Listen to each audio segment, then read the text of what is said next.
We're seeing it even before there's been really solid data that AI makes your teams more productive. We see studies here and there, but organizations are making massive cuts because of it, because it is an illusion right now. Yeah, the illusion is scary. It all comes back to choices.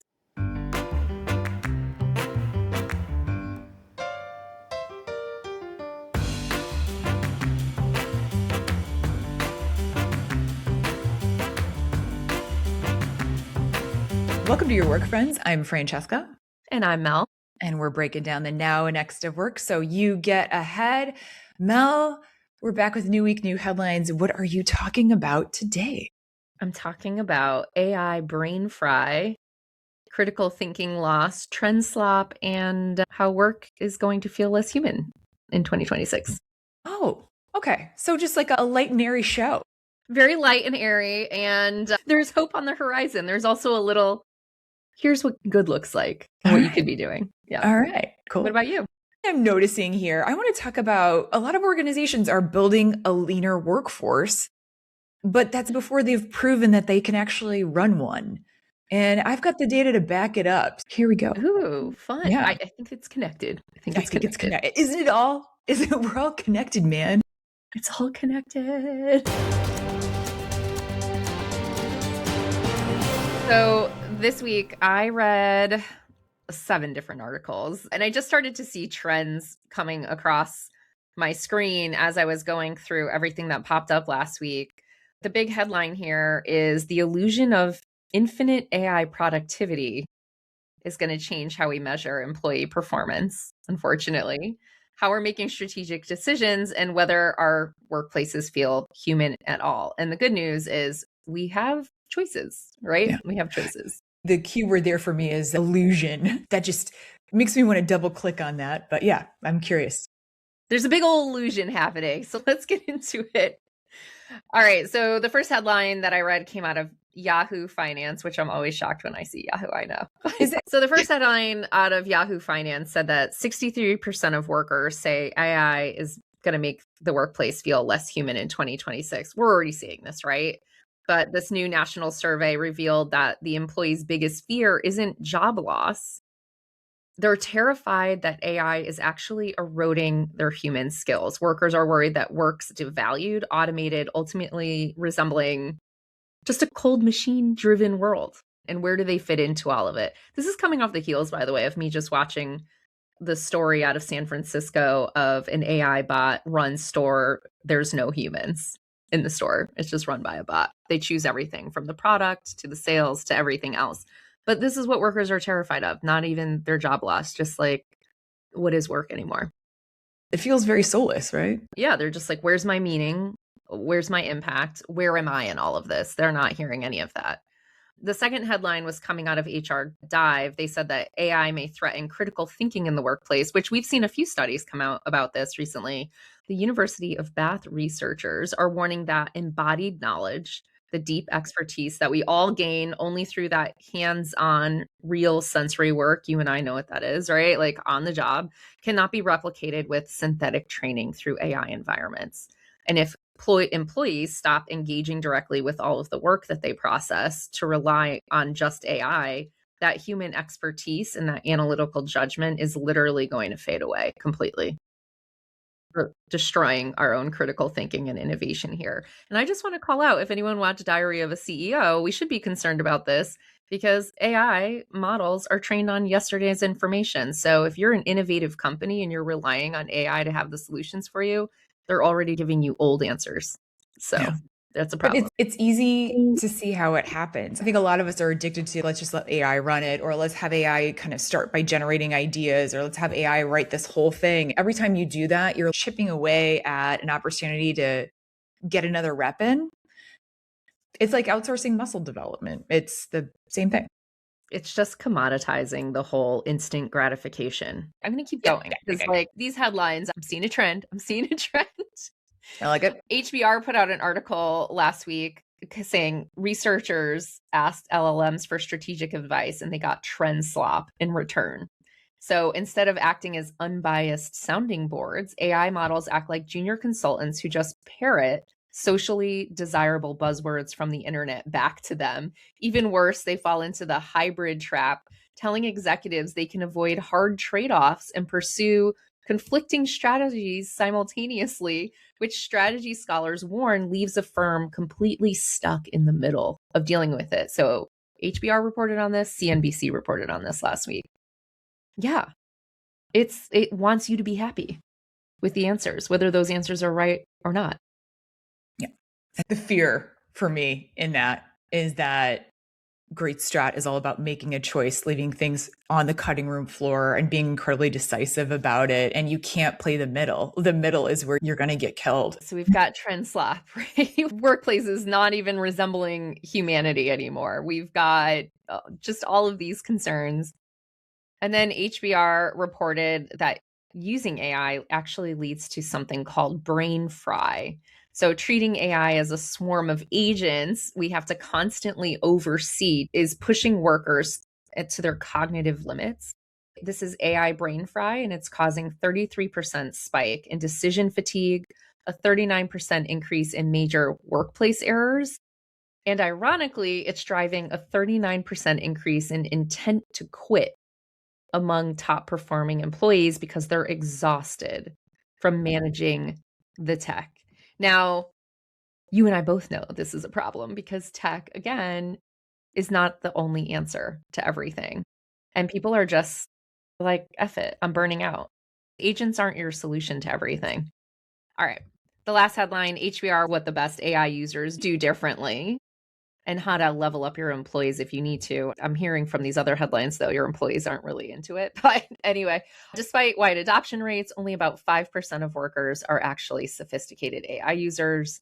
Surprisingly, the best users aren't even tech-savvy junior people. They're managers and above who are treating it not as a shortcut, but as a reasoning partner. And they are pushing back on the logic more than anyone else, defining their constraints, guiding the model better over time. They're not accepting just the initial output as face value because they're using their critical thinking because they've had time to develop it. So that's another issue that's happening within the organization. And we've heard this all in all before, right? But altogether, they're pointing to really one big signal here, which you and I have talked about multiple times now on the pod. We're mistaking cognitive convenience for actual effectiveness in the workplace. It's frying our brains. It's destroying deep thinking. It's destroying innovation. In AI's defense, though, I find it fascinating that people that know how to manage really well and lead teams really well are really effective AI users because they understand how to develop skill, develop intelligence. There's a couple things though, right? We're not giving the agent the right management, number one. We're also a lot of times from an OD perspective, we're not even being surgical about the problem we're asking the AI to solve or where in the workflow it needs to solve or reconstructing our teams. It's like we're not even clear on what the fuck the work is. It's all throwing spaghetti at the wall. So it's no wonder to me that all of these headlines are coming up because we've not been surgical and we've completely removed basic fundamentals of like management and OD.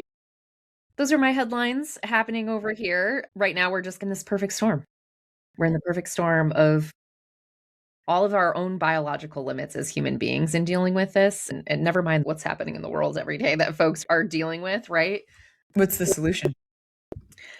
Right now, the solution is asking the right question, which is what is the problem we're actually trying to solve? And is this the right solution for it? AI isn't the solution to everything, right? So, a couple of things for the CEO. If you need more people just using the tools, that's not it. This is not an adoption problem. Right now, you need to decide on the guardrails for your organization. Why are you prioritizing this? What are you prioritizing with AI? Do not use AI just to make your decisions for you. If you're a team leader, you also need to have some boundaries here. And what is it being used for? What are the expectations? You and I talk about this every week. I feel like I'm just repeating myself every week at this point with these headlines. I had the same issue. We were talking about this last year, actually. I went back and looked. We've been talking about people are going to throw spaghetti at a wall. We've been talking about it. It's either a labor story or this is like an unstrategic, unhuman thing, right? I think it's both. You know what? Let me put it this way. I think there's some, what I'm bummed about, and this is, I know the work that we do with organizations too, what really sings is when you're really clear about who you are as an organization, what's not going to change, what is your soul that is non negotiable, what's the work, and then who's going to do the work. That could be AI or that could be humans, and getting really clear on those things before we're even implementing tech, because you might get to the point when you're like, what's the work? And you realize, oh, AI shouldn't be doing any of this work. Well, But what's happening is the opposite. it's also the story of just because you can doesn't mean you should. That's the thing. That's a big one. A trend I keep hearing in outreach to me personally, conversations that I'm overhearing, or places where we've been, is this concept of why are we doing this? And then the response, because we don't want to fall behind. And my question is, fall behind whom? Because in this world, if you want to be a differentiator, you need to worry about yourself, number one, and what's right for you and your organization. Everyone's using the same 3 LLMs. You're all getting the same output from everything. So who does that benefit that you feel like you're falling behind? Who's making you feel like you're falling behind? Everybody's in the same place right now and learning together and growing together because they're all using the same 3 models. There's almost this concept of we're falling behind, so there's this rush. Everyone needs to use it, so we're not going to slow down to do it right and in a meaningful way. But as a result, these are all the things that we're getting from. My big concern, we're making very significant decisions based on illusions. Yes. And it's not just within the work, it's also shape of your labor force, or even if you're going to do layoffs. We're seeing it even before there's been really solid data that AI makes your teams more productive. We see studies here and there, but organizations are making massive cuts because of it. Massive cuts. The illusion is scary to me because it is an illusion right now. Yeah, the illusion is scary. It all comes back to choices. We talk a lot about if your system can't hold your strategy, it's not going to go anywhere. We see a lot of people coming up with these really beautiful strategies. We've been part of that, but then their system can't hold it. People don't have the capabilities to execute on it. Decision rights haven't been cleared. Incentives aren't cleared. The supporting structure doesn't enable those behaviors to be executed. And I keep thinking about Salesforce. Salesforce did a ton of layoffs, 4,000 people, clearly stating that it was because of AI. And then a week and a half ago, an article came out that Salesforce is now rehiring people because whoopsies. We freaking called that last year. Do you remember? We were like, we're going to see a lot of layoffs and then a lot of rehiring. A lot of rehiring. But you saw this article, right? Where they're like, shit. I did. Yeah, I saw it. Yeah. And I am seeing this in a lot of, because of the illusion of AI productivity, that we can, instead of surgically removing the mole on our arm, we're going to chop the whole fucking thing off. Yeah. We're building all of these leaner workforces, agenic and human, sometimes just agenic, or just leaner humans, again, under this illusion of AI. But there's no proof that a lot of these organizations can actually run them.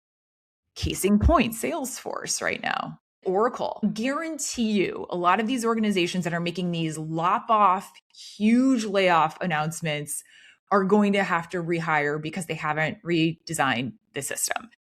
There's a lot of data to support this. It's not just me pontificating on this, but just to give you some data on this. Okay, so not just complaining. This isn't just a vibe, right? There's data behind it. Job openings are down to about 6.9 million. That's way off the peak. Hiring has slowed to about 4.8 million hires a month. Again, no bueno. Quits are down. People are moving. They are staying put because there's no guarantee of another job. We've seen this. And unemployment is sitting around 4.3%. That ain't good.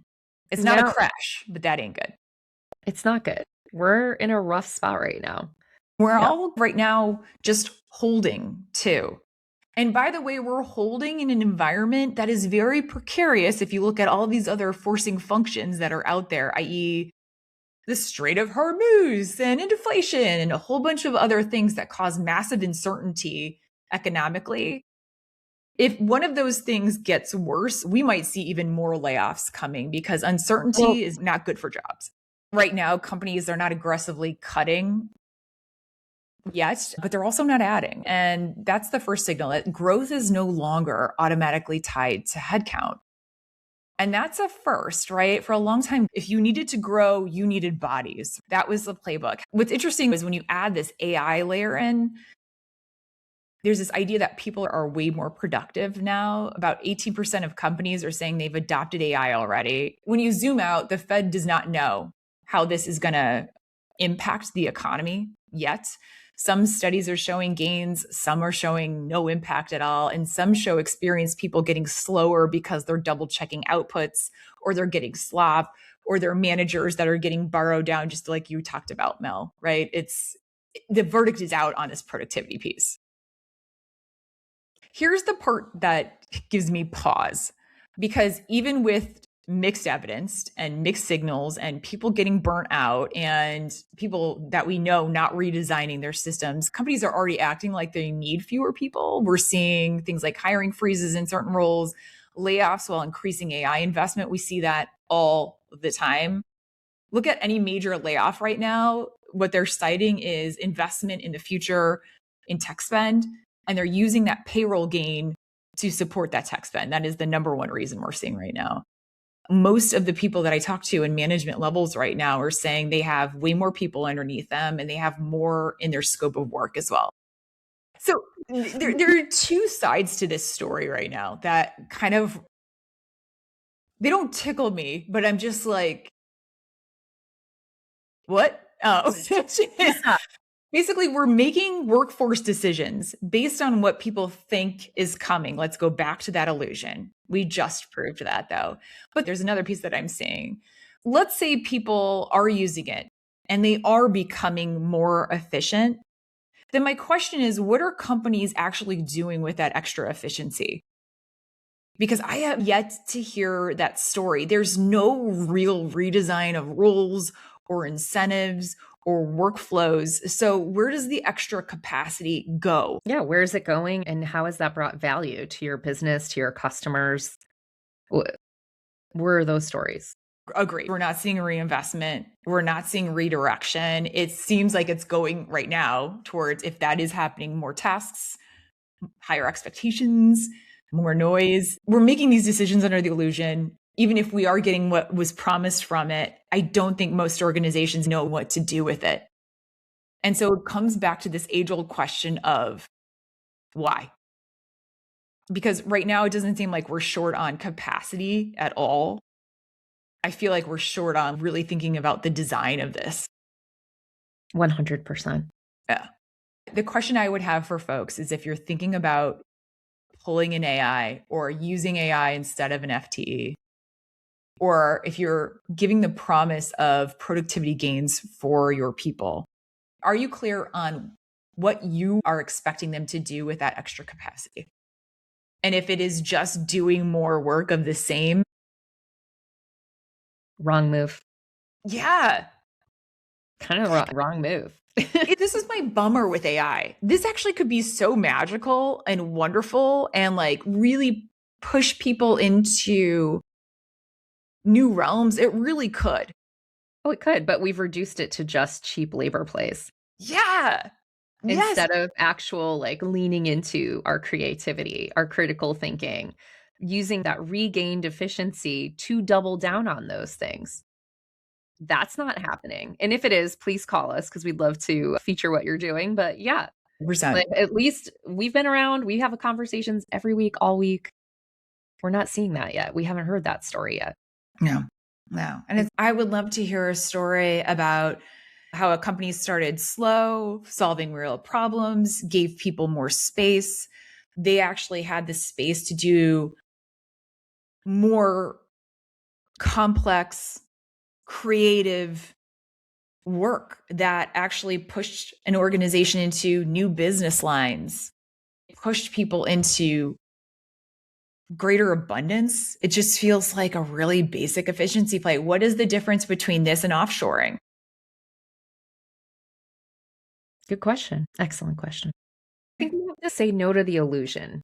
I think if you find yourself even muttering the phrase as a response to what are we doing this for because we don't want to fall behind, you got to stop yourself in your tracks right there. If those words come out of your mouth, that's the wrong answer. That's not a viable response. That's a lazy response. It's got to be, we're doing this because it's going to do this for our business. It's going to do this for our customers. It's going to do this for the people that are here. And if you can't answer those questions, that's the real issue. Not because we're going to fall behind to some false illusion that you're already behind something. Nobody's behind. Everyone's building and learning together right now. You and I both know there are organizations planning on making major cuts on that illusion. On that illusion that they don't want to fall behind. One of the things that I think about a lot, we've had futurists on the pod, and one of them said that the biggest organization in the future will probably be about 50 people. And I have never been able to get that out of my mind. But when I hear these stories about we're afraid to be left behind, and when I hear people lobbing off huge chunks of their organization on the illusion of AI, you can very quickly see, oh, is this how we get here? That the only people left in the organizations are the owners. And that's what really scares me. What scares me about that too is although private businesses can run their business however they feel like it, right? Within the laws and legislation that's out there. But at the same time, like if you have anywhere on your website, and this is just my little soapbox, so do it. It's our show. Hey, it's our pod, whatever. This is the humanist in me. Francesca and Mel bitch about AI. I think it could be so magical. It bums me out too, because I'm just, man, we just have an opportunity here to actually pause at the right moment and turn this ship around. Yeah. And are we going to take the moment? Are we going to take it? But I'm just wondering for the businesses that are out there, what kind of society do you want to create? Because whether you like it or not, you employ communities. And when you let go of 5,000, 30,000, all these communities become like the next Detroit potentially. And to this day, still trying to rebuild from that. So what future society are you building? That's an incredibly important question. And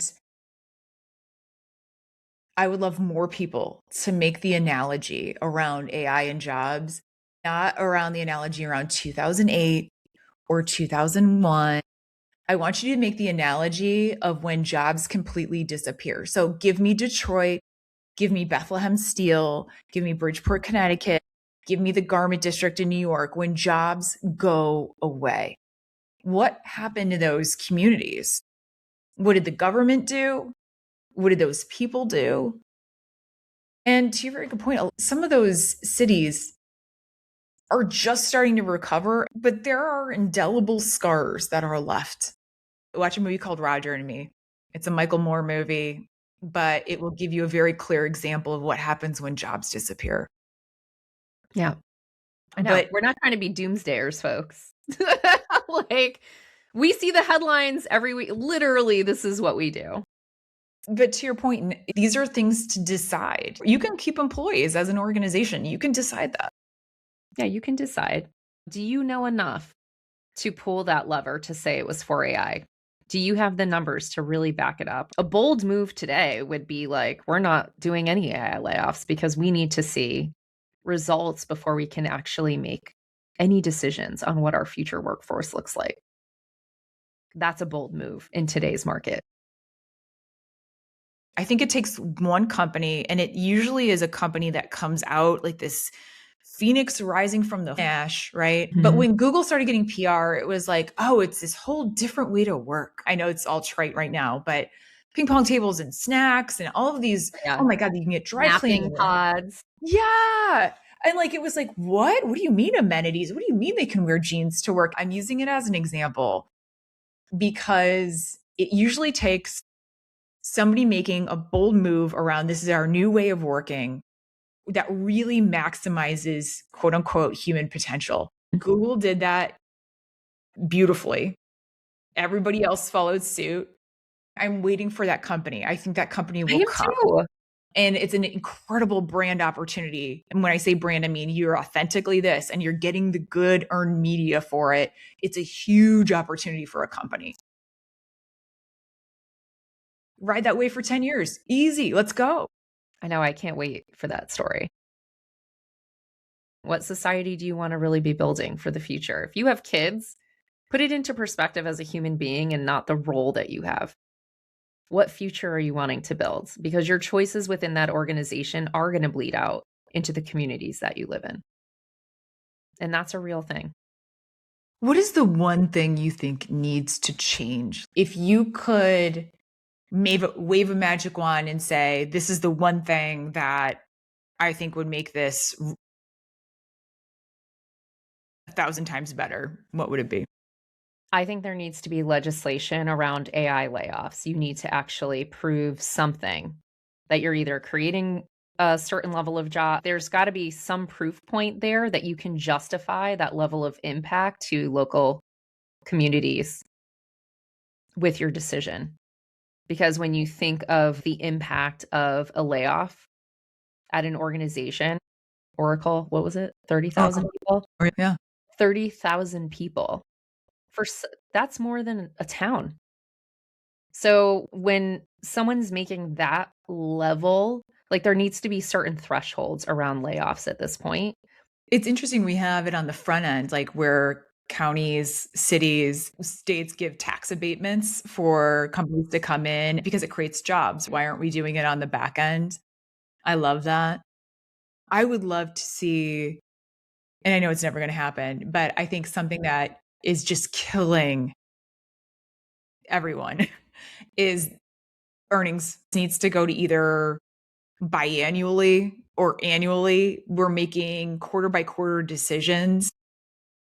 When people say we're getting left behind, they're making sometimes cut decisions just to falsely boost their numbers. I love your idea around the government supports, the government justification for layoffs. I think that's huge. I would also love for our incentive structure on making some of these decisions to go a little bit more long term. The short term thinking to me is killing us. 100%. It begs a very interesting question. Without those things, how much further can we get? If you haven't been listening for a while or catching up or you're new here, we launched a newsletter. If you want one meaty, insight-driven email a month where we share frameworks that you can implement for yourself, for your team, for your org, sign up over on yourworkfriends.com and you can listen to the pod every Tuesday. We drop new episodes. So check it out and subscribe, leave us your feedback, and reach out to us at friend@yourworkfriends.com. Bye, friends. Bye, friends.